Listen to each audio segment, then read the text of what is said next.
हज़रत मोहम्मद जी को भी कबीर परमात्मा जी मिले थे। उन्होंने भी कुरान शरीफ सूरत फुरकानी 25 और आयत नंबर 52 में लिख रखा है, बता रखा है कि तुम जो है वो उस बाखबर के पास जाओ जो तुम्हें उस कबीर परमात्मा की असली जानकारी देगा। तो इतने सारे जो संत हो चुके हैं उन्हें कबीर परमात्मा मिले हैं, सतलोक का गमन कराया। उन्होंने यहाँ के साफ बताया कि वो तीसरा मुक्ति धाम है जहाँ जाने के बाद जो है आत्मा जो है दोबारा मृत्युलोक में नहीं आती।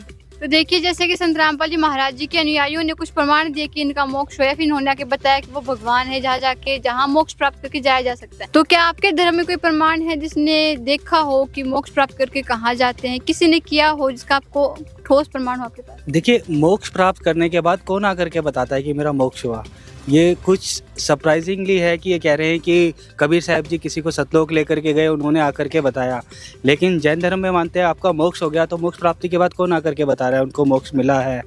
तो ये चीज़ कुछ अलग है, कुछ सरप्राइजिंगली है कि कबीर साहब जी किसी को ऊपर लेकर के जा रहे हैं और वो खुद आकर के गवाह बन करके बता रहे हैं कि हमारा मोक्ष हुआ। जैन धर्म में ऐसा कोई प्रमाण नहीं है कि किसी को ऊपर लेकर के गए हो, किसी ने मोक्ष प्राप्ति करी हो और उन्होंने आकर के खुद से बताया हो कि मेरा मोक्ष हुआ है। जैसा कि अभी बहन जी ने आपको बताया, 6 संतों के नाम बताए हैं जिनको कबीर परमात्मा लेके गए, मोक्ष मार्ग बताया और जो मोक्ष स्थान है सतलोक उसको दिखा के और वापस छोड़ा।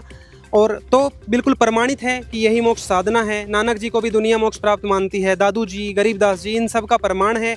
आपके पास कोई एक भी प्रमाण नहीं है तो आपको वैसे ही सिद्ध हो जाना चाहिए कि भाई जो मुनिवर आपके साधना बता रहे हैं, जब तीर्थंकर का ही मोक्ष नहीं हुआ, सारे प्रमाण सामने हैं, तो आपको तो चेक करना चाहिए।